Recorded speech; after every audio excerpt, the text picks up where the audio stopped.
वो नैरो बंदे हैं, है ना, लिमिटेड। मास के अंदर बहुत लार्जर अमाउंट में पब्लिक होती है। ठीक है, समझ आई आपको बात? चलो फिर कल वाला टॉपिक क्लियर हुआ आपको?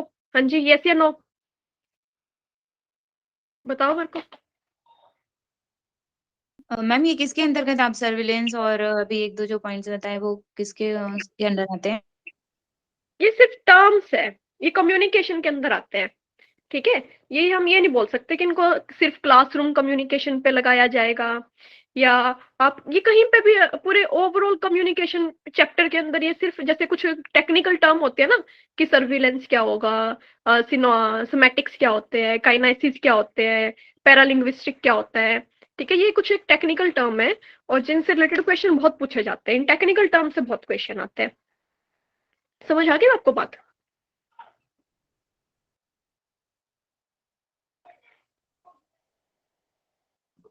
इफेक्टिव कम्युनिकेशन के अंदर समझ आया आपको? Yes ma'am. हाँ जी, तो कल वाले टॉपिक में किसी को कोई दिक्कत? हाँ जी, मैम जो साइन होते हैं सिग्नेचर मैम, वो वर्बल में आते हैं नॉन वर्बल में मैम? वर्बल में। वर्ड लिखते वर्बल। हो वर्बल में, या सिर्फ अपने साइन में एक इमोजी बना देते हो? चलो ये बताओ, आप अपने आप को कौन सा इमोजी देना पसंद करोगे? चलो स्माइली। प्रियंका जी अपने आप को स्माइली देंगी। हाँ जी, साक्षी जी आप बताओ, अपने आप को कौन सा इमोजी देना पसंद करोगे आप? क्या लगता है कि आप किस इमोजी से रिलेट करते हो?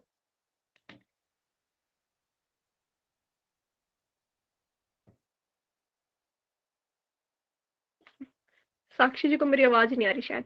हाँ जी, फटाफट कमेंट करके बताओ, मेरे को बोलना नहीं है, कमेंट कर दो फिर शुरू। कमेंट करने के लिए ढूंढ रही हूँ उस इमोजी को। अच्छा अच्छा, देख रहे हो आपकी मेरी पर्सनैलिटी पे कौन सा इमोजी जाएगा। ठीक है, हर कोई बताओ फटाफट कि आपकी पर्सनैलिटी पे क्या इमोजी जाता है। और इसमें कोई दिक्कत वाली बात नहीं, जिसको गुस्सा ज्यादा आता है तो गुस्से वाला भी लगा सकता है, कि हाँ मेरे को गुस्सा कई बार आ जाता है। प्रियंका जी के पास है नटखट। प्रियंका मतलब ये बिल्कुल अट्रैक्टिव वे में रहते हैं। हाँ जी, इनका भी बिल्कुल ये नटखट है, साक्षी जी नटखट है। ठीक है, निशु चौहान भी बहुत अट्रैक्टिव है।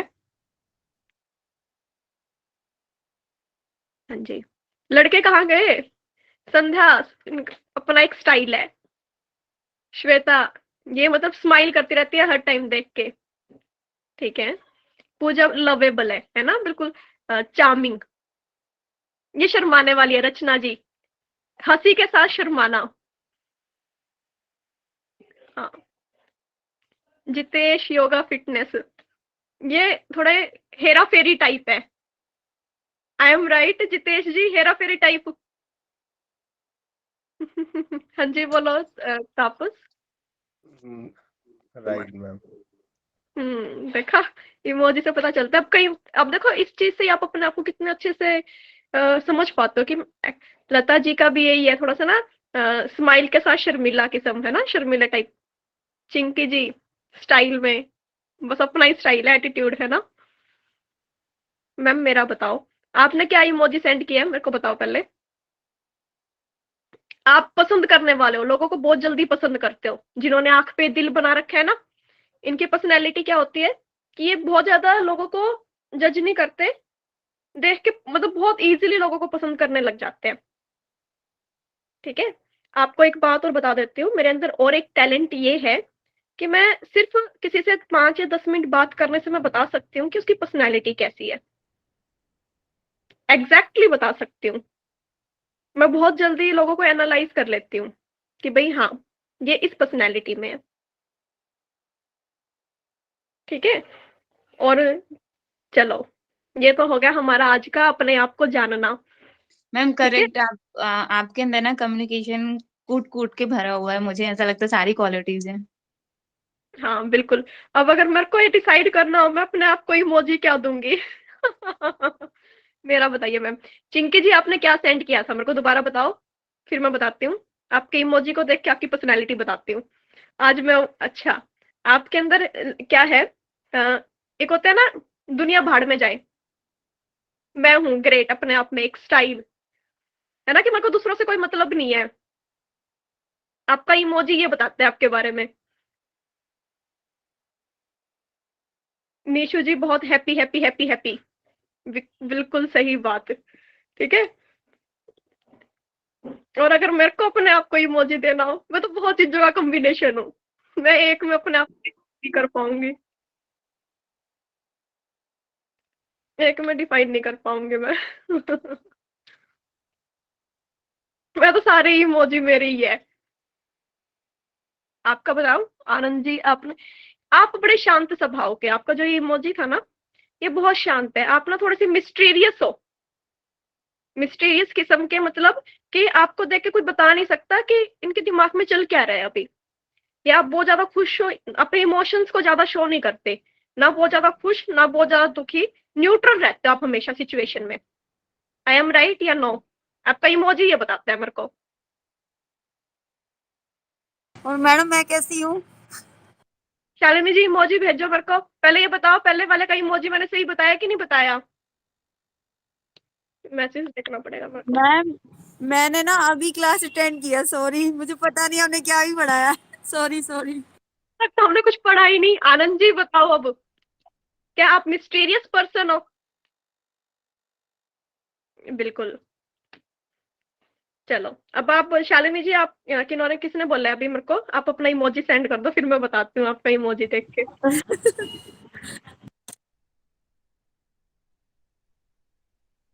रचना जी का मैंने गलत बताया, क्या था रचना जी आपका इमोजी, क्या था आपका?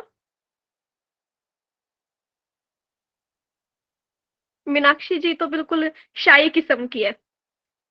अच्छा रचना जी आपने ये भेजा है, मेरे को इसका क्या समझ आया था, मैंने ये बताया था ना आपको कि आप शर्मीले और इस टाइप के हो, है ना? तो आप बताओ आप किस टाइप के हो? इमोजी का मतलब तो यही था, अब आपने अपने आप को इमोजी गलत दिया है तो गड़बड़ है ना? सही थोड़ा गलत। हाँ जी, चलो ऐसे ही अपने आप को ना एनालाइज करते रहा करो। तो अपने आप को बहुत कलर्ड रखो, अपने आप को बोरिंग मत रखो, बहुत कलर्ड रखो, जो जैसे भी हो ना, कोई न्यूट्रल है ना, जैसे अभी किसी ने एक इमोजी सेंड किया था वो बहुत न्यूट्रल थे, तो वो न्यूट्रल में भी अपने आप को एंजॉय करो। जैसी आपकी बेसिक पर्सनैलिटी है उसको चेंज करने की कोशिश मत करो, लेकिन जैसे वो बोलते हैं ना कि हमारे एक दिन के अंदर भी 3 तरीके के गुण आते हैं। अगर हम सो रहे हैं तो तमोगुण है हमारे अंदर, अगर हम कोई भी एक्टिविटी कर रहे हैं, खेल रहे हैं, तो उसमें रजोगुण है, अगर हम पढ़ रहे हैं तो हमारे अंदर सत्व गुण है, ठीक है? मैम तो ये, हाँ जी मैम मीनाक्षी जी बोलो। आपसे तो मेरी बात भी हुई है, क्या बोल रहे हो एक आप? बार एक बार तो मेरी आपसे बात भी हुई है। अच्छा अच्छा, क्या बात हुई थी हमारी, क्या हमने पर्सनल डिस्कशन किया था? आपने क्लास ली थी उस टाइम, आप पूरा इंग्लिश में बता रहे थे उस टाइम। कुछ है ना। अब बताइए मेरी पर्सनालिटी याद है? मेरे को याद नहीं मीनाक्षी जी। नहीं नहीं फिर हो सकता है, वो हाँ मैंने इसी बार लास्ट टाइम लिया था जब आप पहले भी पढ़ा रहे थे, एप्टीट्यूड, वो टीचिंग एप्टीट्यूड पढ़ा रहे थे तब शायद, आप देख पूरा रहे हो। इंग्लिश में बता रहे हाँ जी मीनाक्षी जी, अब जो ये रिकॉर्डिंग देखेंगे ना बच्चे, ये सोचेंगे यहाँ क्या चल क्या रहा है, ये कौन सी सही क्लास है जिसमें देख देख के हम इस तरह के बारे में बता रहे हैं। मैं पंडित हूँ ना। अच्छा नहीं और नहीं, क्या अच्छा अच्छा पढ़ा रहे हैं आप। लगता, टॉपिक तो करवा दो हमारा, क्या आप, नहीं नहीं, अच्छा पढ़ा रहे हैं, क्लियर हो रहा है सारा, है ऐसी ना? ये कोई दिक्कत नहीं। पार्ट है, नॉन वर्बल पढ़ रहे हैं अब हम ही, है ना? अभी हम हाँ नॉन वर्बल कर रहे हैं, ओके मैम। तो हम तो एक मैम साइन को, ये जो इमोजीज वाले साइन भेजना है, ये वर्बल में होगा नॉन वर्बल में? नॉन वर्बल में, इनके तो अंदर मैम वर्ड्स आपने तो, अच्छा वर्ड्स नहीं है, तो सिर्फ साइन है इसलिए। नहीं, साइन है, सिंबल, नॉन वर्बल के अंदर। मैम इसका नेट के एग्जाम में क्या मतलब रिलेट होगा, मैं कंफ्यूज हो रही हूँ थोड़ा सा, वर्बल नॉन वर्बल। एग्जाम में अभी मैंने आपको क्वेश्चन करवाए थे इससे पहले वाले सेशंस में, जिसमें लिखा होता है कि नॉन वर्बल, वर्बल, ठीक है, हॉरिजॉन्टल कम्युनिकेशन और अप एंड डाउन, और एक तरफ से एक कॉलम मिलेंगे, है ना? उनको आपको मैच करना है कि वर्बल के अंदर क्या है, नॉन वर्बल के अंदर क्या है, इस तरीके से क्वेश्चन आएंगे। या आपसे पूछ लिया जाएगा कि भाई नॉन वर्बल कम्युनिकेशन के 4 ऑप्शन दे देंगे आपको कि इनमें से बताओ कि नॉन वर्बल के अंदर क्या है। एक जैसे आपको दे दिया कि रिटन टेस्ट, ठीक है, एक आपको दे दिया पोस्टर, ठीक है, और एक आपको दे दिया जेस्चर, ठीक है, एक दे दिया बॉडी मूवमेंट। तो इनमें से बताना है कि नॉन वर्बल के अंदर क्या क्या आएंगे। जेस्चर आएगा आपका, ठीक है, जो आपके हाव भाव आप दिखाते हो, और एक बॉडी मूवमेंट आएगी। बॉडी मूवमेंट में भी वर्ड यूज नहीं होते, तो ये 2 ऑप्शन आपके करेक्ट हो जाएंगे। समझ आई बात पूजा जी? हाँ ओके मैम। हाँ जी, तो इस तरीके से क्वेश्चन आएंगे आप लोगों के। तो आज हमें आगे ये चैप्टर कंप्लीट करना है और 2 दिन में हम अपना कम्युनिकेशन कंप्लीट, और उसके बाद मैंने इतना अभी मैं कंफर्म नहीं हूँ कि मैंने डिसाइड किया है कि मैं आपको हर एक यूनिट के प्रीवियस ईयर क्वेश्चन करवाऊंगी। श्योरिटी नहीं है इस चीज पे अभी, लेकिन मैंने खुद ये सोचा है कि हर रोज से आधा या पौना घंटा आपकी क्लास हर यूनिट के प्रीवियस ईयर क्वेश्चन की लगेगी। जैसे 4 से 5 दिन हम टीचिंग एप्टीट्यूड के क्वेश्चन करेंगे, 3 दिन लगा लो, 3 दिन टीचिंग एप्टीट्यूड के, 3 दिन रिसर्च के करेंगे, 3 दिन कम्युनिकेशन के करेंगे, 3 दिन आईसीटी के करेंगे, है ना। इस तरीके से मैंने कुछ सोचा है कि अगर हम ये कर लेते हैं तो आपको, और वो भी हम प्रीवियस ईयर करेंगे, कुछ भी प्रैक्टिस सेट वगैरह नहीं करेंगे, जो एग्जैक्टली पेपर में आए हुए हैं वो क्वेश्चन करेंगे, जिससे आपको आइडिया लग जाएगा कि कैसे क्वेश्चन पूछे जाते हैं। आधा घंटा भी करेंगे, 10, 15, 20, 30 क्वेश्चन अगर हम सॉल्व करते हैं 1 मिनट में एक क्वेश्चन, तो हर रोज के 30 क्वेश्चन आपके 1 यूनिट से हो जाएंगे। ठीक है, आइडिया लग जाएगा कि करना क्या है, किस तरीके से करना है। तो वो अगर मान लो पहले स्टार्टिंग शुरू करेंगे, अभी टीचिंग कम्युनिकेशन कंप्लीट हो जाएगा आपका, 2 दिन में कंप्लीट करवा दूंगी मैं आपको ये। तो तीसरे दिन, एक दिन तो पूरे कम्युनिकेशन की क्लास लूंगी मैं, जिसमें प्रीवियस ईयर करेंगे, ठीक है। उसके बाद जैसे टीचिंग से शुरू करेंगे, तो आप टीचिंग को पढ़ना शुरू कर देना। जैसे अगर शाम को मेरी क्लास होगी तो उससे पहले एक बार टीचिंग के सारे टॉपिक को अपनी नजरों में से निकाल लेना, बुक में से किसके अंदर क्या क्या टॉपिक गिवन है, ठीक है। तो 3 दिन जैसे टीचिंग चलेगी, तो 3 दिन में आपको टीचिंग की थ्योरी भी कंप्लीट कर लेनी है, और मेरे साथ आपको प्रीवियस ईयर क्वेश्चन भी कर लेने हैं। अभी ये कंफर्म नहीं है, मैंने सोचा, मैंने राहुल जी से अभी इस बारे में कोई डिस्कशन नहीं किया, उनसे एक बार डिस्कस करके अगर वो बोलते हैं तो देन मैं आपको करवा दूंगी। ठीक है, शुरू करें अब? जी आवाज, मैम। हाँ जी चलो। हाँ जी श्वेता जी बोलो, कोई भी दिक्कत आए तो मेरे को बोल देना आप। ठीक है, मैम जेस्चर्स और पोस्टर्स के बीच में क्या डिफरेंस है? क्या बोला आपने? जेस्चर और जेस्चर और पोस्टर के बीच में क्या डिफरेंस है? अरे 2 टाइप के हो सकते हैं साक्षी जी। एक पोस्टर होते हैं जिसपे वर्ड्स भी लिखे हुए होते हैं, ठीक है, अगर वर्ड वहां पे मेंशन है तो वो वर्बल में चला जाएगा पोस्टर। और एक पोस्टर होता है जिसपे सिर्फ इमेज लिखी हुई है, कोई वर्ड नहीं है उसमें, कोई डायग्राम या कोई पिक्चर बनी हुई है, तो वो नॉन वर्बल में आ जाएगा। ठीक है, पोस्टर तो एक मीडिया है आपका, जेस्चर आप खुद करते हो, हाव भाव आपके। अब मैं आपको पढ़ाते टाइम कभी मेरे एक्सप्रेशन कभी कुछ हो जाते हैं, कभी कुछ हो जाते हैं, तो मेरे जेस्चर है ना, एक्सप्रेशंस जिसके अंदर आते हैं, मेरे जो मैं हैंड मूवमेंट कर रही हूँ ये मेरे जेस्चर है। ठीक है, समझ रहे हो आप? ये जो भी चीजें मैं साथ में रखती हूँ वो जेस्चर के अंदर आता है। और पोस्टर के अंदर वर्बल नॉन वर्बल दोनों टाइप का पोस्टर हो सकता है। अगर पोस्टर के अंदर रिटन मटेरियल में भी कुछ लिखा हुआ है तो वो वर्बल में चला जाएगा, और अगर सिर्फ इमोजी या कोई पिक्चर जिसमें वर्ड्स का यूज नहीं है तो वो नॉन वर्बल में आ जाएगा। ठीक है, yes ma'am, okay, thank you. आप पोस्टर मैं पूछ रहे बोलना हो चाहूंगी। या पोस्टर पूछ रहे हो? पोस्टर या पोस्टर दोनों अलग अलग चीजें हैं। पोस्टर पोस्टर पूछा था इन्होंने। पोस्चर होता है आपका, जो आप जिस तरीके से बैठे हो, आपका जो बॉडी स्ट्रक्चर। यस मैम, पता। मैम मैं बोलना चाहूँ, हाँ जी बोलो रे। मैम ऐसे इसको मैम कम्युनिकेशन का कितना क्लासेस हो गई हैं? कम्युनिकेशन की 10 से 11 क्लास होगी, ये शायद आज 12वीं क्लास आपकी।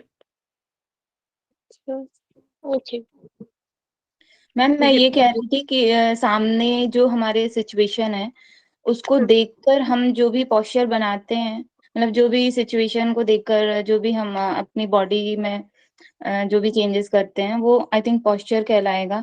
और गेस्चर में भी जो भी हम एक्सप्रेस करते हैं उसमें हम जिस बॉडी लैंग्वेज का यूज करते हैं मे बी शायद it's gesture. Am I right? हाँ जी बिल्कुल। पोस्चर के अंदर बस आपकी बॉडी को एक, आपने देखो गुस्से में आप क्या करते हो, आप अपने हाथों को ऐसे क्रॉस कर लेते हो, गुस्सा आ जाता है आपको, ठीक है, या नर्वस होते हो तो आप अपनी लेग को क्रॉस कर लेते हो। ठीक है, तो ये आपकी पोजीशन, ये पोस्चर है आपका। ठीक है। और जेस्चर के अंदर आपने गुस्सा आया है तो आपका जो आपकी अपने जो एक्सप्रेशन के जो आपने ये मुट्ठी को हाँ, जो ये आपने मुट्ठी को ऐसे बंद किया है ये आपका मतलब जेस्चर के अंदर आएगा। और जो ये पोजीशन बनी मुट्ठी की बंद करने की वो आपकी पोजीशन होगी। समझ आई आपको बात? यस। चलो फिर शुरू करते हैं। मैं स्क्रीन प्रेजेंट करती हूँ और मेरे को बताना आपको दिखाई दे रहा है कि नहीं दे रहा।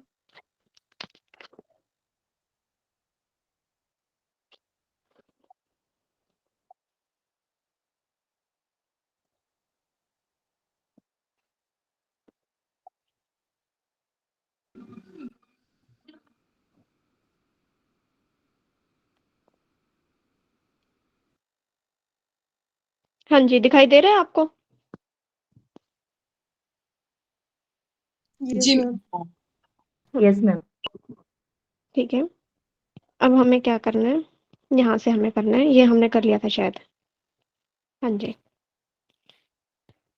अब लर्निंग एनवायरनमेंट को या principle for creating conductive environment learning, एक अच्छी लर्निंग के लिए हम क्या हमारे पास क्या प्रिंसिपल रहेंगे। ठीक है। तो सबसे पहले एक लर्निंग की प्रोसेस अच्छी कब हो पाती है, जब क्लास ओवर क्राउडेड ना हो। ठीक है। जैसे हमारे आपने पढ़ा होगा कि 30 जो लोअर क्लासेस होते हैं सेकेंडरी क्लासेस तक स्कूल में 30 बच्चों पे एक टीचर। ठीक है। और हायर एजुकेशन में बोलते हैं कि 35 पे एक टीचर। तो इससे ज्यादा आपकी क्लास में स्टूडेंट नहीं होने चाहिए। तो इससे आपकी लर्निंग अच्छी हो पाएगी, एक टीचर फोकस कर पाएगा बच्चों पे। अदरवाइज अगर क्लास में 70 से 80 बच्चे हैं और टीचर एक ही है करवाने वाला तो लर्निंग ज्यादा क्लास ओवर क्राउडेड हो जाएगी, जिस वजह से टीचर हर एक स्टूडेंट के डाउट नहीं ले पाएगा, तो लर्निंग अच्छी नहीं हो पाएगी। और अगर हर स्टूडेंट के टीचर डाउट नहीं ले पाएगा तो उस स्टूडेंट के साथ उन टीचर का कम्युनिकेशन अच्छा नहीं हो पाएगा। ठीक है। तो class should not be overcrowded. Ensure proper seating arrangement in the class. अगर सीटिंग अरेंजमेंट आपकी क्लास में अच्छी नहीं है, अगर बच्चे कंफर्टेबल नहीं है, ठीक है, तो भी आपकी कम्युनिकेशन अच्छा नहीं हो पाएगा, क्योंकि वो डिस्टर्ब रहेंगे, उनका ध्यान डाइवर्ट रहेगा। ठीक है, कहीं ना कहीं और लगा रहेगा अपनी सीटिंग पे। नेक्स्ट क्या है यहाँ पे, बिल्ट रेपोटी क्या होता है? मैम ये रेपुटेशन के लिए होता है, रेपोर्ट वर्ड। हाँ ठीक है। मतलब हाँ टीचर की रेपुटेशन होनी चाहिए स्टूडेंट के सामने। बिल्कुल बिल्कुल। ये देखो टीचर्स को ना बिल्कुल एक तो ओवर फ्रेंडली भी नहीं होना चाहिए। ठीक है। और बहुत ज्यादा स्ट्रिक्टनेस भी नहीं दिखानी चाहिए कि सिर्फ आया अपना टॉपिक पढ़ाया और चला गया। क्या एक इतना ज्यादा भी फ्रेंडली ना हो कि समझ रहे हो ना आप मेरी बात कहने का क्या मतलब है, कि टीचर को फ्रेंडली हो। ठीक है। अगर मैं आपको पढ़ाती हूँ तो मेरे अकॉर्डिंग ये है कि आपको ऐसा ऐसा फील होना चाहिए कि मैं आपकी अपनी ही हूँ, है ना। आप अब घर की बात है, आप मुझसे कुछ भी शेयर कर सकते हो बिना डरे। कोई ये डर नहीं होना चाहिए कि आज मेरे को इनकी क्लास में जाना है और मैं शायद कैंसिल हो जाए क्लास, या कुछ भी ऐसा डर ना लगे आपको मेरी क्लास में आने से पहले। इतना फ्रेंडली नेचर होना चाहिए हमारा। और इतना ज्यादा फ्रेंडली नहीं होना चाहिए कि आप मेरे को कुछ मर्जी बोल दो, गलत मतलब किसी, जैसे आप मेरे को अगर यार कह के बात करोगे या कोई भी ऐसे मतलब जैसे हम दोस्तों में बोलते हैं, इतना भी फ्रेंडली नहीं हमारा। एक थोड़ी सी लिमिटेशन होनी चाहिए कि टीचर और स्टूडेंट के बीच में। क्लास के बाद की बात अलग है, लेकिन ड्यूरिंग द क्लास एक टीचर की अपनी एक रेपुटेशन होती है स्टूडेंट के साथ, वो मेंटेन होनी चाहिए। समझ रहे हो मेरी बात? हाँ जी, यस या नो? Yes ma'am. और ये सिर्फ टीचर के साथ नहीं, स्टूडेंट की भी। टीचर को भी ये ध्यान रखना है कि वो स्टूडेंट है। एक हर हमारे सोसाइटी में कितना मतलब ऐसा सिस्टम चला हुआ है, मैं क्या ही बताऊं आपको। टीचर ना गुरु का रूप होता है। हम बहुत पूजते हैं टीचर को, लेकिन आजकल क्या चल रहा है मैं क्या ही बताऊं, मतलब कुछ कह ही नहीं सकते। हाँ जी चलो, नेक्स्ट हम बात करते हैं। हम जो लर्निंग के अंदर क्या होता है, अच्छी लर्निंग कब हो पाएगी, जब आप पार्टिसिपेट करोगे। ठीक है। जब मैं आपको बोलूंगी कि आप कोऑपरेट करो, आप बताओ, है ना। एनकरेज करूंगी आपको मैं कोऑपरेशन के लिए, हेल्थी कंपटीशन होगा। आवाज मेरे को आ नहीं रही है आप लोगों की, माइक ऑफ कर लें आप आपकी प्लीज। आवाज बहुत कम आ रहा है। मेरी आवाज साफ सुनाई दे रही है, कम या कैसी, मेरे को बताना। हाँ, साफ सुनाई दे रही है पर बहुत कम आ रहा है। बाकी लोग बोलते हैं तो उसका आवाज आपसे ज्यादा आती है। हाँ जी, किसी और को भी यही प्रॉब्लम है? नहीं, क्लियर है मैम। नो मैम, क्लियर है। हाँ जी, नेटवर्क में इश्यू हो सकता है आपके, थोड़ा सा आप अपने नेटवर्क को भी देख लें, है ना। हाँ जी, चलो, हेल्दी कंपटीशन होना चाहिए आप लोगों के बीच में। कंपटीशन हेल्दी का मतलब यहाँ पे ये है कि भाई पॉजिटिव वे में कंपटीशन को लो, ये नहीं कि कंपटीशन में आप एक दूसरे के साथ लड़ने लगे कि नहीं तू गलत है मैं ठीक हूँ। मतलब एक तरीके से लड़ाई झगड़ा नहीं होना चाहिए यार, हेल्दी होना चाहिए कि भी हाँ कंपटीशन ही तो है, कोई फर्स्ट आएगा तो कोई लास्ट भी आएगा, ठीक है, हर कोई फर्स्ट तो नहीं आ सकता। तो पॉजिटिव वे में लो उसको। हमें ग्रुप एक्टिविटीज करनी चाहिए, है ना, ग्रुप एक्टिविटी प्लान करो। जैसे अब आप अगर नेट की तैयारी कर रहे हो तो आप अपना एक छोटा सा ग्रुप बना सकते हो जिसमें आप एक दूसरे की हेल्प कर सकते हो। जैसे मैंने तो ग्रुप बना के स्टडी नहीं की। मेरे को तो ऐसा लगता है कि मैं टाइम खराब करती हूँ ऐसे अपना, ठीक है। लेकिन वो हर किसी की पर्सनैलिटी होती है कि अगर आपको ऐसा लगता है कि ग्रुप में मैं अच्छे से कर पाता हूँ या कर सकती हूँ तो आप बिल्कुल ग्रुप बनाओ, एक्टिविटीज करो, ठीक है। Pairing bright student with the average और पुअर स्टूडेंट, ऐसा जरूर होना चाहिए कि अगर आपका किसी का एक सब्जेक्ट स्ट्रॉन्ग है, मान लो अगर आपका पतंजलि योग सूत्र वीक है और आपके दोस्त का पतंजलि योग सूत्र स्ट्रॉन्ग है, तो आप उसके साथ पेयर करो, वो आपको पतंजलि योग सूत्र करवा देगा, आप उसको मैथ करवा देना, है ना। तो इस तरीके से भी लर्निंग आपकी अच्छी हो सकती है। आगे हम बढ़ते हैं। फीडबैक मैकेनिज्म, दोनों तरफ से फीडबैक जरूरी है ना। एक्सपेरिमेंटेशन, एक्सपेरिमेंट को आपको हमेशा बढ़ावा देना चाहिए। लर्निंग के दौरान एक्सपेरिमेंट की तरफ फोकस रहना चाहिए हमारा।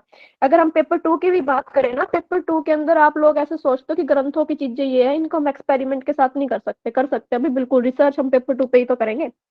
और ये तो रिसर्च हम बड़े लेवल पे करते हैं। मैंने कल ये एग्जाम्पल दिया था आपको कुरकुरे चिप्स वाला, है ना। तो ऐसे छोटे छोटे एक्सपेरिमेंट आप रेगुलर कर सकते हो और देख सकते हो क्या चीज ये एक्चुअल में सच है या हम ऐसे ही कुछ बोल रहे हैं, है ना। अगर आपको किसी का ओरा देखना है, एक आपकी थेरेपी होती है, ओरा क्लीन करते हैं पहले हम, ठीक है। किसी भी रेकी वगैरह में जाने से पहले जब रेकी वगैरह करवाई जाती है, ठीक है, या योग निंद्रा करवाई जाती है, योग निंद्रा वगैरह जब हम करवाते हैं, ठीक है, तो उसमें पहले ना ओरा क्लीन करते हैं। और अगर आपको ये देखना हो कि ओरा होता क्या है, मैं बताती हूँ आपको।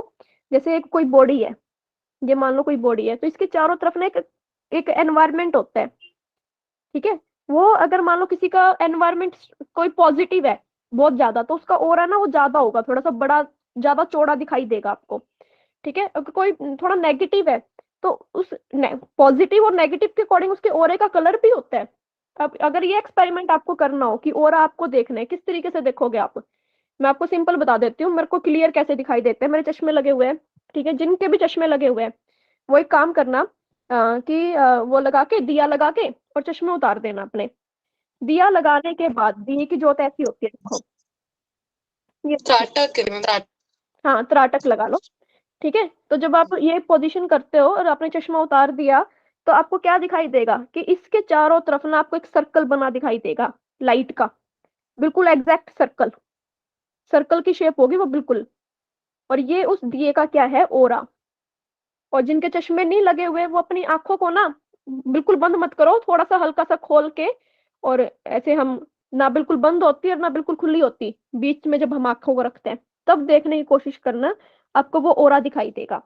ये बेसिक एक्सपेरिमेंट है, मतलब इस तरीके से आप अपनी लर्निंग को अच्छा कर सकते हो जिस तरीके से आपको याद रहे।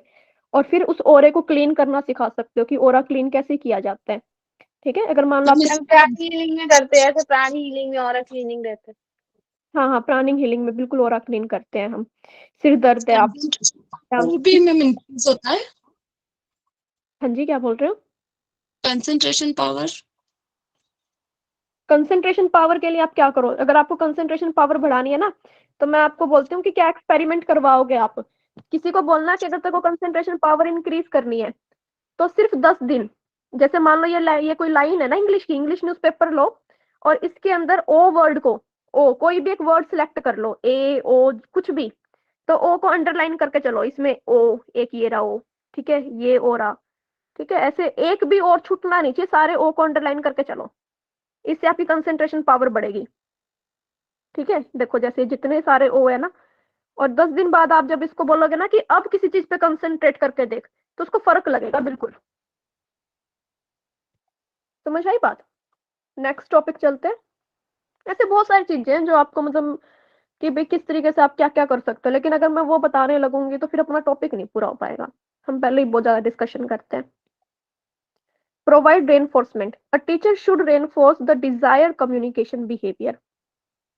मतलब आपको अच्छे बिहेवियर के लिए फोर्स करना है बच्चों को, मतलब फोर्स नहीं, एक तरीके से पॉजिटिव वे में, कि उनको उनकी तारीफ करो, ठीक है, उनको अप्रिशिएट करो, उनको रिवॉर्ड दो, ठीक है, उनको सोशली रिकॉग्नाइज करवाओ। कि अगर मैं बोलूंगी कि महेश जी देखो आपने, पूरी क्लास में अगर मैं बोलती हूँ कि महेश जी आपने बहुत अच्छे से जवाब दिया, बिल्कुल करेक्ट हो आप इसमें, तो मैंने आपको सोशली क्लास में रिकॉग्नाइज करवाया कि महेश नाम का कोई लड़का है जिसने बहुत अच्छे से रिस्पॉन्स किया है, ठीक है। या किसी की अगर आप अच्छा काम करोगे तो आपकी तारीफ जरूर होगी, एप्रिसिएशन आपको मिलेगा।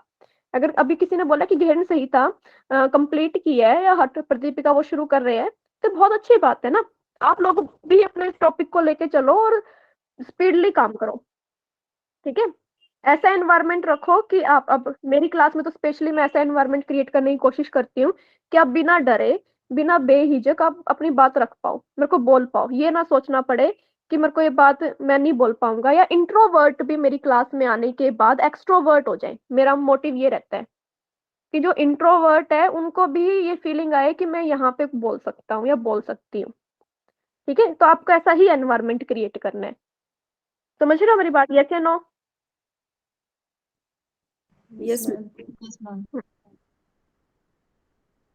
नेक्स्ट आपकी बात आती है साइक्रोनियस मीडिया, ये मैंने आपको बहुत बार करवा दिया, पढ़ लेना। और साइक्रोनियस मीडिया भी बहुत बार करवा दिया, कि जो एग्जांपल यहाँ पे देख लेना, प्रिंटेड मटेरियल जो पहले प्रिंट हो चुका है लेकिन आपके पास बाद में आता है, या जो हमारे रिकॉर्डेड सेशन होंगे यूट्यूब पे जो डाले जाएंगे, ठीक है। टाइम शिफ्ट आपको करने की जरूरत नहीं है, ये रहने दो, मैं देख लेती हूँ एक बार ये है या जरूरी नहीं है। नहीं, ये रहने दो, वैसे पढ़ लेना एक बार, समझ आई ठीक है, वरना रहने देना। सर्विलेंस की बात करते हैं। कम्युनिकेशन का सबसे पहला फंक्शन क्या होता है? टू प्रोवाइड द इंफॉर्मेशन को प्रोवाइड करना about the process, issue, event, other development in the society. और वो कैसे कर पाओगे आप? जब आप किसी मैसेज की निगरानी करोगे, जब किसी को अच्छे से पढ़ोगे, जज करोगे, उस पर नजर रखोगे, तभी तो आप उस इशू को प्रोसेस कर पाओगे, उस इशू को समझ पाओगे, उस इवेंट को या उस सोसाइटी के अंदर आप ले पाओगे, ठीक है। कन्वर्जेंस क्या होता है? संचार के लिए अलग अलग चीजों को मिला देना, ठीक है। जैसे मास मीडिया में अगर हम बात करते हैं तो मास मीडिया में क्या क्या चीजें इंक्लूड होते हैं? कम्युनिकेशन होता है, एक मीडिया रहेगा और साथ में इंटरनेट होगा आपका, ठीक है। तो इन सबको एक मैसेज को सेंड करने के लिए, एक कम्युनिकेशन करने के लिए आपने बहुत सारी चीजों को कंबाइन कर दिया, ठीक है, उसको हम बोलते हैं कन्वर्जेंस। जैसे combination of computer, telecommunication, media, ठीक है, ये होगा आपका कन्वर्जेंस। नेक्स्ट देखो, ये सारे वही बेसिक पॉइंट आ गए आपको कि और क्या क्या चीजें होनी चाहिए कम्युनिकेशन में। कम्युनिकेशन से पहले आपको अपना आइडिया क्लियर होना चाहिए कि आप क्या बात रखने वाले हो, ठीक है। अगर मैं आपको टॉपिक पढ़ा रही हूँ तो मेरे को टॉपिक पढ़ाने से पहले इसके बारे में पता होना चाहिए कि मेरे को क्या और किस तरीके से पढ़ाना है। हमें ये पता करना है कि आपका पर्पस क्या है, ट्रू पर्पस क्या है कम्युनिकेशन का। Take the entire environment, physical, human, into the consideration. अब मैं सारे एनवायरनमेंट को लेके चलने की कोशिश करनी चाहिए कि आपको फिजिकल एग्जांपल भी दे पाऊं, ह्यूमन से रिलेटेड भी, एनवायरनमेंट से रिलेटेड भी। इन सबको कंसीडर करके चलो कि कैसा एनवायरनमेंट है, क्या फिजिकल सिचुएशन है, क्या ह्यूमन, किस तरीके का नेचर है, सबको साथ में लेके चलना है, ठीक है। आप देखो एडवाइस भी ले सकते हो दूसरों से, कोई जरूरी नहीं होता कि आपको सब अपना ही करना है। अगर आपको कोई चीज नहीं समझ आती तो एडवाइस ले लो कम्युनिकेशन प्लान करने से पहले, ठीक है। ओवर टोन, केयरफुल रहना है कि आप कुछ ज्यादा ही ना बोल जाओ, ठीक है। बहुत मतलब कई बार क्या होता है कि हम फ्लो में बहुत ज्यादा बोल जाते हैं, है ना, इस चीज का भी आपको ध्यान रखना है। नेक्स्ट,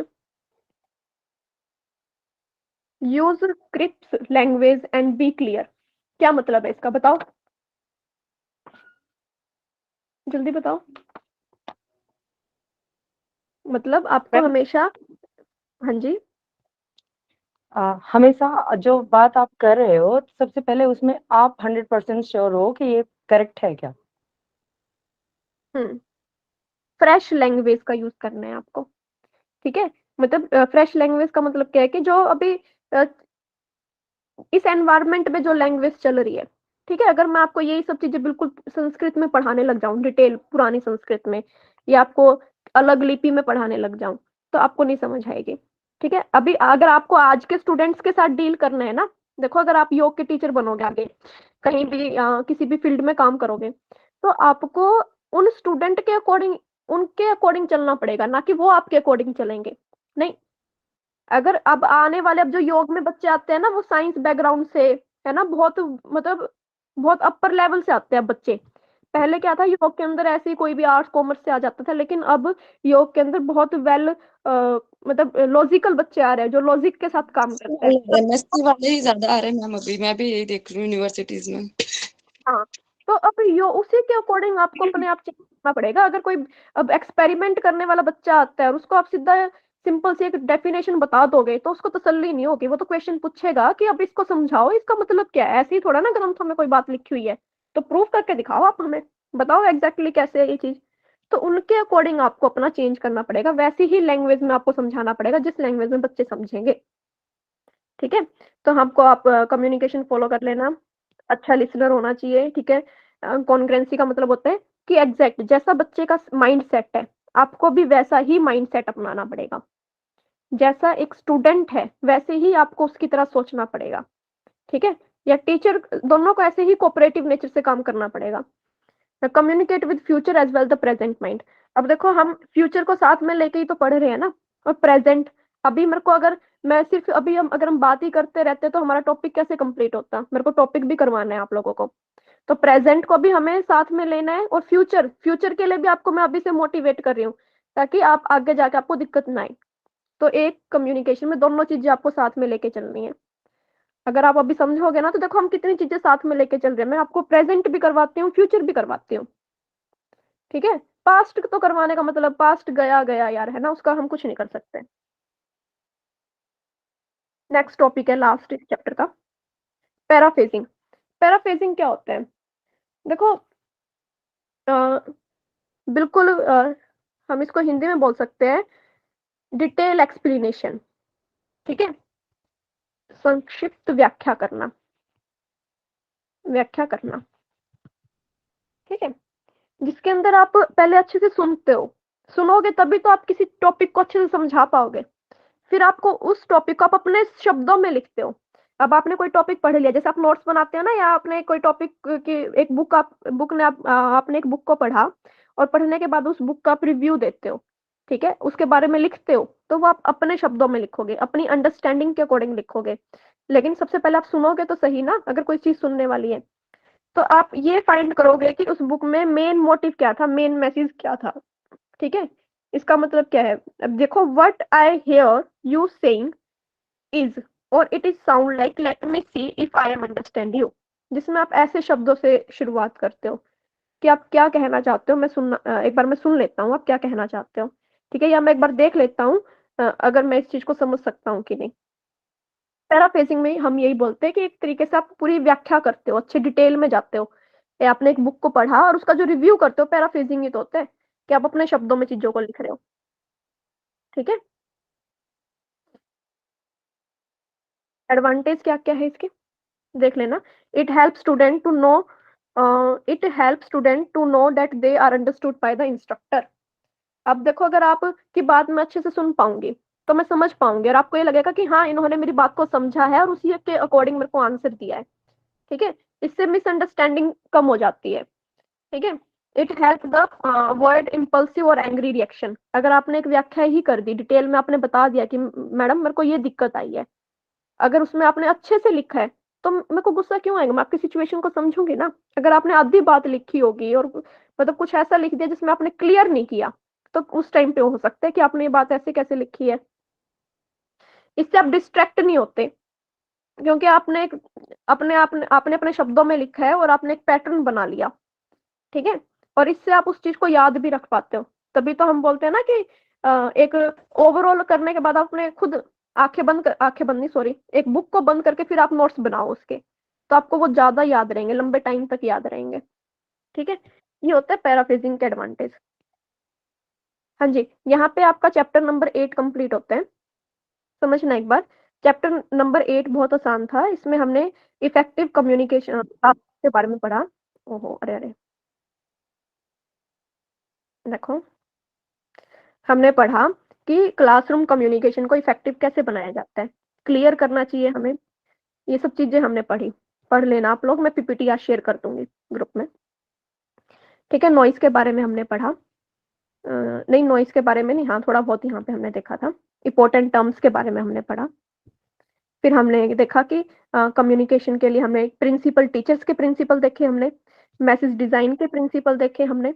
ठीक है, हमने देखा कि इंस्ट्रक्शनल मीडिया के क्या प्रिंसिपल हो सकते हैं और एक एनवायरनमेंट, लर्निंग एनवायरनमेंट के क्या प्रिंसिपल होते हैं। ठीक है, उसके बाद हमने क्या किया, फिर हमने कुछ टर्म्स के बारे में फिर देखा, यहाँ पे रिकमांड थी आपकी, और फिर पैराफ्रेजिंग। अरे कहाँ गया, एक मिनट रुको, ये हमने देखा था। एक मिनट मेरे को बताना, स्क्रीन ठीक है? हाँ जी, यस या नो? Yes ma'am. के बाद आपका एक चैप्टर रहता है, एक मास मीडिया के नाम से चैप्टर रहता है आपका, और एक है मॉडल्स, कम्युनिकेशन के मॉडल। मैं एक बार वो देख लेती हूँ पहले इसमें है कि नहीं है, फिर आपको वो करवा देती हूँ। आज शुरू कर देते हैं, मेरे को टॉपिक थोड़ा जल्दी करवाना है, आप लोगों को टाइम ज्यादा ले लेती हूँ मैं करवाने में। अरे टॉपिक तो हो जाता है, लेकिन मैं आपके साथ थोड़ा वैसे डिस्कशन करने लग जाती हूँ ना, कि ताकि आपको थोड़ा सा कंफर्टेबल हो जाए, आप घबराओ मत, कितना सारा सिलेबस है। आपको कंफर्टेबल करने के चक्कर में थोड़ा सा हो जाता है। कहाँ गया, ऐसा क्या बिल्कुल ही, हाँ ये आ गया मॉडल।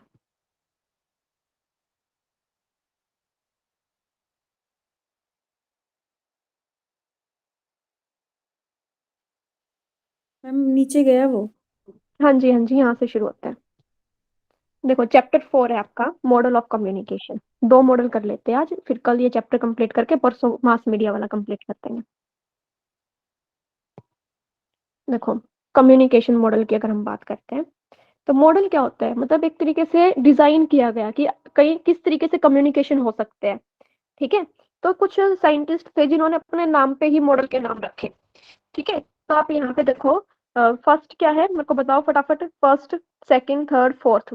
ये इनको आप देखना कि पहले है Aristotle model, Lasswell model, Berlo SMCR model, Shannon and the Weaver model.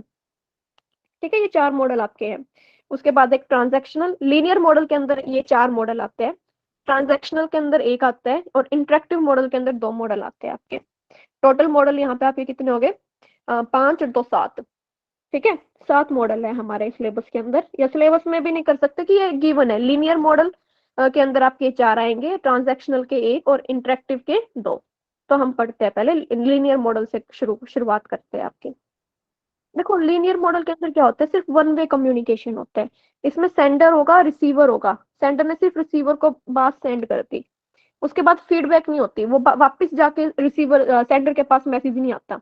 One way communication होता है। जैसे अगर आप यहाँ पे देखोगे, इस डायग्राम में अगर आप देखते हो कि पहले लीनियर मॉडल के अंदर क्या होता है कि पहले चीज सेंडर के पास आएगी, सेंडर ने एक मैसेज को चैनल के थ्रू, उसके अंदर कुछ नॉइस भी होती है, ठीक है, रिसीवर के पास गई, अब रिसीवर ने वापस फीडबैक दी ही नहीं। ठीक है, अब जैसे देखो हमारे पास पॉलिसीज आती है, गवर्नमेंट ने कोई पॉलिसी रिलीज कर दी हमारी गवर्नमेंट ने, और वो पॉलिसी गवर्नमेंट ने बनाई, मैसेज के थ्रू, मैसेज था वो चैनल के थ्रू हमारे पास सेंड कर दिया, क्या हम उसमें फीडबैक दे पाते हैं अपने वापस, यस या नो? No ma'am. है ना, तो ये लीनियर मॉडल ऑफ कम्युनिकेशन है, जिसके अंदर आप अपनी वापस फीडबैक नहीं आप ट्रांसफर कर सकते उनको। ठीक है, इसी के बारे में हम देखने वाले हैं। तो लीनियर मॉडल के अंदर क्या होता है, सबसे ज्यादा यूज किया जाता है मास कम्युनिकेशन में। अब टीवी पे न्यूज वाले आपको न्यूज दे देते हैं, है ना, लेकिन उस न्यूज की क्या फीडबैक आप दे पाते हो? नहीं, बहुत कम होता है फीडबैक। कोई कोई न्यूज वाला होता है कि उन्होंने कोई मेल कर दी, कुछ मेल का ऑप्शन रखा है, या कुछ फोन नंबर का ऑप्शन रखा है कि आप फोन करो और बताओ कि आपको क्या, वो भी बहुत कम ही होता है, बहुत ना के बराबर ही होता है। ठीक है, इसमें फीडबैक नहीं होती। इसमें नॉइस का कंसेप्ट, इसमें नॉइस का कंसेप्ट है सिर्फ, मतलब थोड़ी बहुत नॉइस हो सकती है, जिसको हम आगे वाले मॉडल में पढ़ेंगे। ठीक है, इसके अंदर क्या होता है, डायरेक्ट जो ऑडियंस है उनकी कॉग्निटिव को प्रभावित करता है, जो उसकी मानसिकता को सीधा प्रभावित करता है। इसमें वक्ता बिना किसी प्रश्न के मानने की संभावना, मतलब उसको कोई प्रश्न करने वाला ही नहीं है ना, सेंडर को, जिसने सेंड किया है, सेंड के पास फीडबैक ही नहीं आती, कोई इससे क्वेश्चन कर ही नहीं सकता। कितना आसान हो जाता है सेंडर को अपनी बात रखना, सही या गलत उसने तो बोल दी अपनी बात, है ना। लिमिटेशंस क्या है इसकी, इसमें ये एज्यूम करना मुश्किल होता है कि वक्ता की बात प्रभाव दर्शकों पर कितना और कैसे पड़ रहा है। अब देखो, अगर सेंडर को फीडबैक ही नहीं मिलेगी तो उसको ये बात नहीं पता चलेगी कि भाई तेरी बात का ऑडियंस पे कितना असर हुआ है। समझ रहे हो? हाँ जी, यस या no? Yes Yes, ma'am. Yes ma'am. Yes, ma'am. Yes ma'am. ये SMEMRD क्या है? SM, ये मैं आपको देख के बताऊंगी, मेरे को खुद नहीं समझ आ रहा है। ये SME वो है sender, message, encoding, media, receiver, decoding. बिल्कुल बिल्कुल सही। एस सेंडर होगा, यहाँ पे मैसेज एनकोड करना है, मीडियम होगा कोई, रिसीवर होगा डिकोड करेगा। हाँ जी, ये सारी प्रोसेस इसके अंदर होती है। ठीक है, तो अरे हाँ जी, तब हम देखते हैं। हाँ जी, यही बात बोलिए, ये डायग्राम देख लेना आप, समझ आ जाएगा, और समझ आ जाएगा आपको। अरस्तु, अच्छा इसकी प्रोनाउंसिएशन अरस्तु है। अरस्तु का संचार मॉडल, ये बस इंग्लिश और हिंदी में फर्क नहीं है, इसकी प्रोनाउंसिएशन अरस्तु होगी एरिस्टोटल। अरस्तु। ना, और इन्होंने हिंदी में अरस्तु लिखा हुआ है। अरस्तु ही कहते हैं मैम हिंदी में। अच्छा, चलो फिर ठीक है, जो भी है प्यार से ना। बुलाते हो। अरे कितना प्यार से, है ना, निकनेम दे दिया बेचारे को। चलो अच्छी बात है, हम तो बहुत अच्छे हैं, बाकी दुनिया कैसी भी हो। चलो देखो, सबसे पहला लीनियर मॉडल किसने दिया था आपको? एरिस्टोटल ने दिया था। ठीक है, इसके अंदर 3 एलिमेंट टू इम्प्रूव कम्युनिकेशन। इसने बोला कि 3 एलिमेंट ऐसे हैं जिसको आपको इम्प्रूव आपकी कम्युनिकेशन को इम्प्रूव कर सकते हैं। सबसे पहले क्रेडिबिलिटी।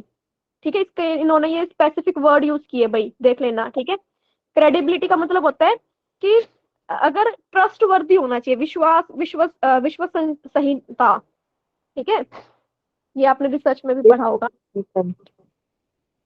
हाँ जी, तो इसके अंदर क्या होता है कि अगर अब आपको मेरे ऊपर ट्रस्ट है ना, आपको देखो, आपको मेरे ऊपर ट्रस्ट है तभी तो आप लेक्चर लगा रहे हो, कि आपको ये है कि अगर मैं मैडम ने करवाया जितना वो कर लूंगा तो अभी मेरे कम्युनिकेशन के क्वेश्चन हो जाएंगे। ठीक है, तो क्रेडिबिलिटी होनी चाहिए आपके मैसेज में, आप विश्वास कर पाओ उस पर।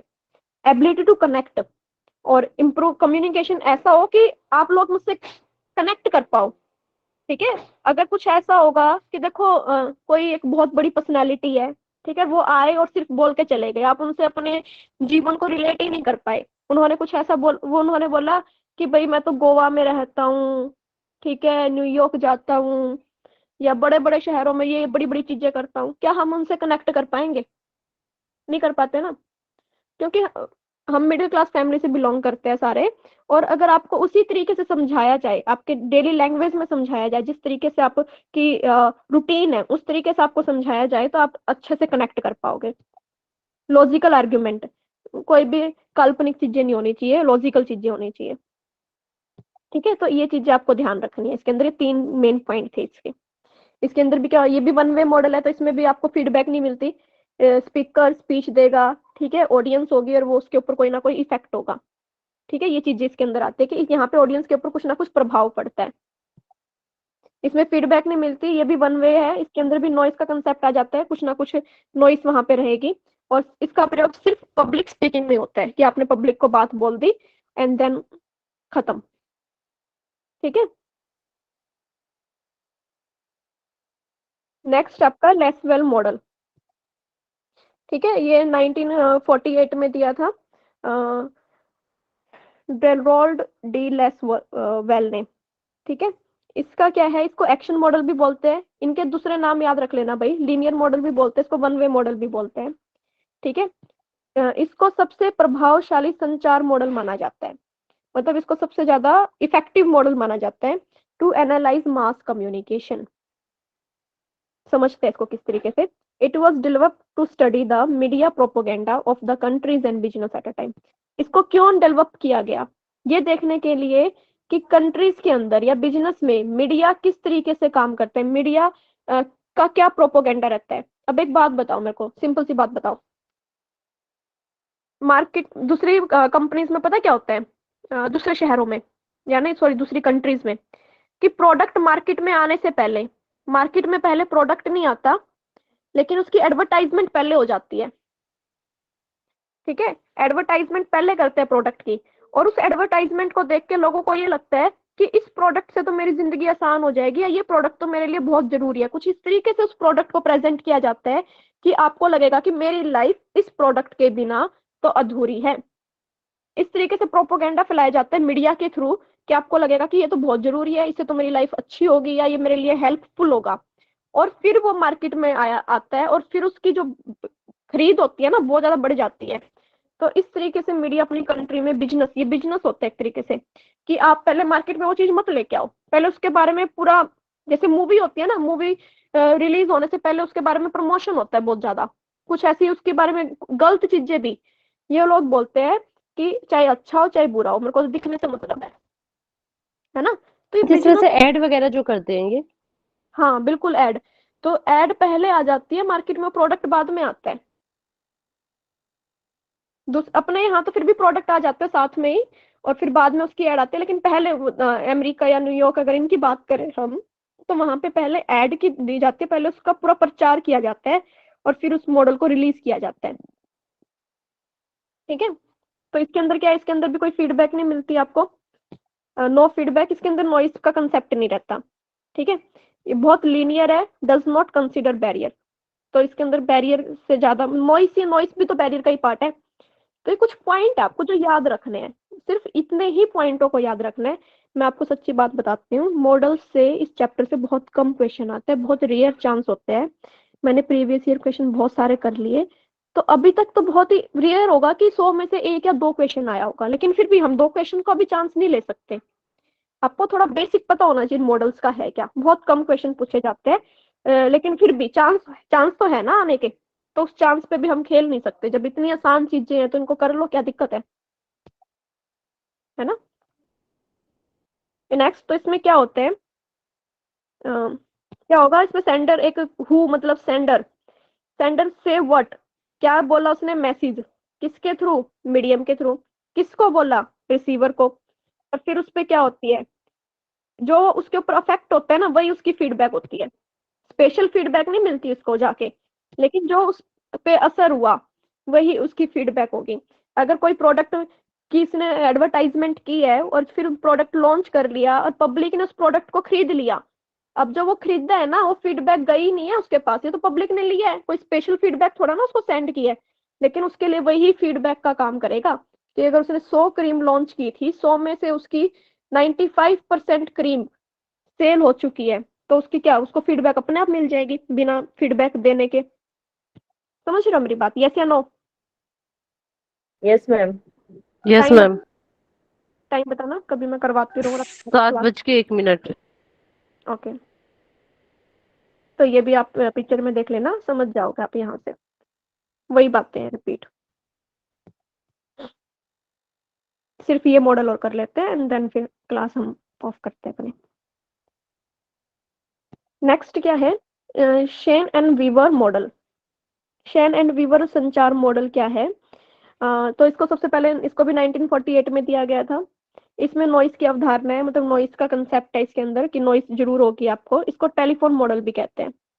ठीक है, और 1 मिनट मेरे को देना, 1 मिनट देना मेरे को, मैं पर कुछ देख लेती हूँ। ये लीनियर मॉडल के अंदर आता है। ठीक है,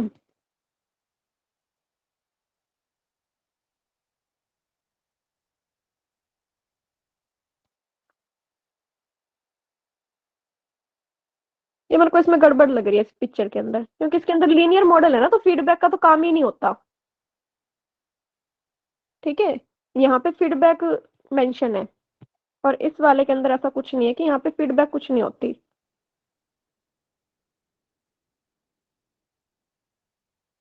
हाँ जी, ये वाला इमेज को मत कंसीडर करना आप। इसमें भी सिंपल वही है, कोई बात नहीं है, वही लॉजिक, बस इसने वर्ड को यूज किया, अलग वर्ड यूज किया, जैसे मैं आपको पिक्चर में दिखाती हूँ। इंफॉर्मेशन सोर्स, यहाँ पे सेंडर को क्या नाम दिया, इंफॉर्मेशन सोर्स दिया है। ये नाम याद रखना है यहाँ पे आपको, किसमें सेंडर नहीं बोला गया, इसमें इंफॉर्मेशन सोर्स बोला गया है। ठीक है, ट्रांसमीटर, ठीक है, जो ट्रांसमिट करेगा, चैनल जिसके थ्रू होगा, रिसीवर, ठीक है। फिर यहाँ पे डेस्टिनेशन, एक डेस्टिनेशन होती है ना उस मैसेज की, और किसके थ्रू, नॉइस सोर्स, कोई ना कोई नॉइस सोर्स भी इसमें इंक्लूड हो जाता है। ठीक है, कुछ नहीं है इसमें, यही था इतना। हाँ जी, ये फिर हम कल कर लेंगे।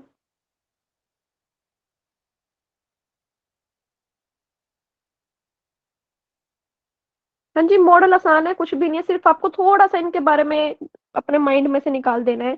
सिर्फ इतना ध्यान रखना, मैं आपको बताती हूँ सबसे ज्यादा क्वेश्चन कहाँ से पूछे जाते हैं, मैं आपको बता देती हूँ।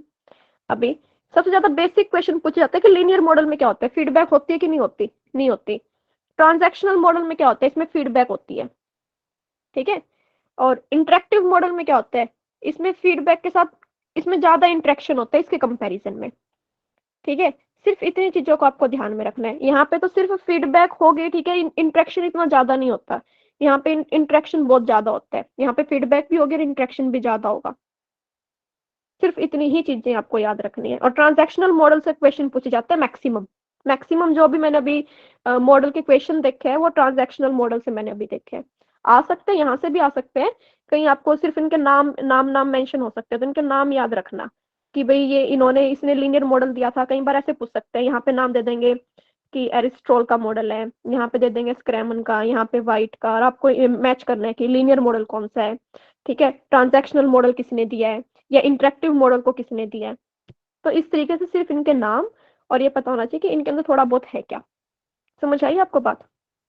यस या no? Yes yes ma'am. Ma'am. चलो मैं स्क्रीन ऑन करती हूँ और फिर मेरे को बताना।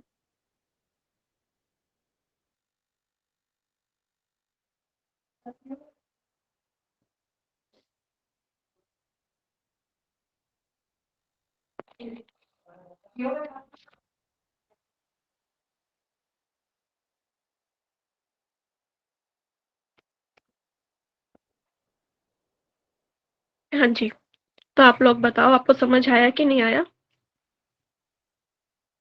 यस या नो? Yes ma'am.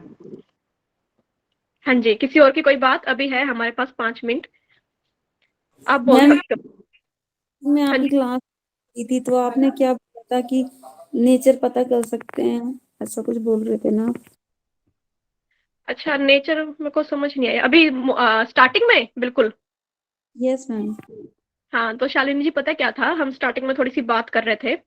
वो बात क्या थी कि अगर आप मेरे को इमोजी सेंड, आप ये बताओ कि आपकी पर्सनैलिटी पे किस टाइप का इमोजी जचता है, कि आप अपने आप को कौन से इमोजी से डिनोट करना पसंद करोगे।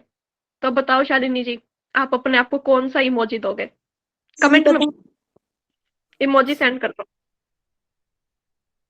और फिर उसी के बेस पे मैंने थोड़ा सा अपनी खुद को एनालाइज करके या आपके इमोजी को एनालाइज करके आपके बारे में बताया था कि आपकी पर्सनैलिटी कैसी है। सिर्फ इतना ये किया था हमने सुबह सुबह नहीं, सॉरी, क्लास की स्टार्टिंग में। हाँ जी, टॉपिक से रिलेटेड बताओ, किसी को कोई दिक्कत किसी भी टॉपिक में? मैम इसी में आप एक एग्जाम्पल दिया था आपने कि एक दीप और ज्योति, उसका जो प्रकाश होता है, उसका जो ऑरा होता है, उसी का आप कुछ बता रहे थे, या शायद मैंने स्किप कर दिया कि मतलब किसी के ऑरे को हम पहचान सकते हैं। ये तो इमोजीज के माध्यम से हमने पहचाना, लेकिन हम किसी के ऑरे को कैसे जज कर सकते हैं? हाँ जी, देखो प्रियंका जी, ये था हमारा टॉपिक, किस बात पे था कि आप हम एक पॉइंट आया था आपका कि आपको एक्सपेरिमेंट करवाना चाहिए क्लास के अंदर। एक्सपेरिमेंट से चीजें जल्दी याद होती है ना, ज्यादा अच्छे से समझ आती है। तो ऐसी क्लास में हमारे पेपर 2 के अंदर हम क्या पेपर 2 में आप ओरा क्लीनिंग करवाते हो, है ना, ओरा पढ़ाते हो। तो ओरे के अंदर आप कैसे करवाते हो, ओरा कैसे एक्सपेरिमेंट करवाओगे? ओरे के लिए आपको क्या करना है, चश्मा उतार के अपना, या मेरे तो चश्मा लगा हुआ है, जिसके चश्मा नहीं लगा हुआ उनको ऐसे ऐसे आंखें कर लेनी है, धीमे धीमे सी, ऐसे हल्की हल्की सी खोल के। और फिर आपको क्या दिखाई देगा कि हर एक ऑब्जेक्ट का अपना एक ऑरा होता है, उसके बाहर ना एक बाउंड्री दिखाई देगी आपको, ठीक है, उसी के शेप की बाउंड्री, और उस बाउंड्री से पता लग सकता है आपको कि वो इंसान की पर्सनैलिटी कैसी है, ठीक है। और एक अपना एक कलर होता है, आपने कई बार देखा होगा ना कि टीवी में कोई अगर जैसे साईं बाबा का एक सीरियल आता था, साईं बाबा जब आते हैं तो उनके चारों तरफ ऐसे सूरज की रोशनी दिखाएंगे, है ना, टीवी सीरियल्स में ऐसे दिखाते हैं, तो वो क्या दिखा रहे हैं, वो ऑरा दिखा रहे हैं उस पर्सन का। और एक्चुअल में हर एक पर्सन का अपना ऑरा होता है। अगर आपका सिर दर्द है या आपके किसी भी बॉडी पार्ट में अगर प्रॉब्लम है, तो आप अपने ऑरे को क्लीन करो। ऑरा क्लीन करने से मैं बोलती हूँ कि अगर 100% सिर दर्द है तो कम से कम 70 to 80% आपका सिर दर्द ठीक हो जाएगा। वैसे तो हो जाना चाहिए सारा ही, लेकिन फिर भी अगर बहुत ज्यादा स्ट्रॉन्ग है तो 70 to 80% आपका क्या हो जाता है, सिर दर्द या किसी भी तरीके की किसी भी बॉडी पार्ट में दिक्कत है तो वो काफी हद तक आपको रिलीफ मिलता है, ठीक है, करने से। हाँ जी, ऑरा क्लीन हाँ, करने से। मैम कैसे क्लीन करेंगे, मतलब मुझे पता नहीं इस बारे में। उसकी ना पूरी एक टेक्निक होती है। टेक्निक इतनी मुश्किल नहीं है, बहुत आसान है। क्या करना है, आप पहले किसी भी जहाँ आप किसी को, अगर मान लो आपके सिर में दर्द है, आप लेट जाओ पहले, ठीक है। लेटने के बाद कुछ इमेजिनरी चीजें होती है, या तो आप इमेजिनरी चीजों का यूज करो या एग्जैक्ट यूज करो। एक बर्तन के अंदर पानी डाल लो, ठीक है, पानी को आप साइड में रखो जिस पर्सन का आपको ऑरा क्लीन करना है। अगर आपको अपना भी ऑरा क्लीन करना है तो उस बर्तन को आपको अपने साइड में रखना है। या तो आप बर्तन रखो पानी का, लेकिन उसमें थोड़ी सावधानी बरतनी पड़ेगी आपको। या आप एज्यूम करो कि आपने एक आग का गोला बनाया है। मेरी बातें आपको शायद अजीब लगेंगी, लेकिन एक्चुअल में ऐसा ही होता है कि आपको एज्यूम करना है कि आपने एक आग का गोला बनाया है ग्रीन कलर का, ध्यान देना, ग्रीन कलर का। और आपको क्या करना है, जैसे मान लो अगर मेरे सिर में दर्द है तो मेरे सिर में मैं क्या करूंगी, मेरे सिर के आसपास से, एक मिनट मैं ये फिल्टर रिमूव कर देती हूँ फिर आपको समझ आएगा। कहाँ से रिमूव, हाँ जी, देखो दिखाई दे रहा है आपको। तो आपको क्या करना है, अगर आपके सिर में दर्द है ना, तो आप अपने हाथों को ऐसे कटोरी बनाओ और कुछ ऐसा देखो कि आपके सिर के आसपास ना गंदगी है, ऐसा फील करो कि कोई गंदगी है, और उसको ऐसे धीरे धीरे करके साफ करो। ऐसे ऐसे दोनों हाथों से ऐसे सिर के चारों तरफ ऐसे गंदगी साफ की, और उस गंदगी को आपने ऐसे पकड़ा, समझना आपको, और जहां पे वो आग का गोला था ना, उस आग के गोले में आपने ऐसे ऐसे उसको झटक दिया कि मैंने आग के अंदर वो गंदगी डाल दी। फिर ऐसे ही, फिर दोबारा से ऐसे ही आपको करना है और उसको ऐसे से झटक देना है। ये आपको 4 से 5 बार करना है ऐसे क्लीन। पूरी बॉडी क्लीन करनी है तो पूरी बॉडी क्लीन कर सकते हो, उसको आग के गोले में डाल दो। फिर उसके बाद क्या करना है, आपको ऐसे अजम्पशंस करनी है कि आपने वो आग के गोले के ऊपर पानी डाल दिया। जब आपने ओरा क्लीन कर लिया तो पानी आपने डाल दिया, उसके बाद आपको अपने हैंड वॉश करने हैं। आपको अपनी बॉडी पे आपके हाथों को टच नहीं करना, क्योंकि आपके बॉडी की जो नेगेटिव एनर्जी थी या जो भी प्रॉब्लम थी आपके हाथों में, अभी उसको आपको वॉश करके आना है तुरंत, ठीक है। अभी मैंने किया है तो मैं कर लेती हूँ पहले, तुम मेरे फर्श गंदा करवाओगे और कुछ नहीं। ये तो था इमेजिनरी आपने किया। इसकी जगह आप पानी का बर्तन रख सकते हो, उसमें नमक डाल लेना, पानी के बर्तन के अंदर नमक। लेकिन उसमें ध्यान रखना क्या है कि जब आप उस पानी को गिरने जाओगे ना बाहर, और हमने तो इतना भी देखा है किसी किसी को इतनी प्रॉब्लम होती है कि वो पानी का कलर ना, अरे अरे अरे अरे अरे, अरे रुक जाओ एक मिनट,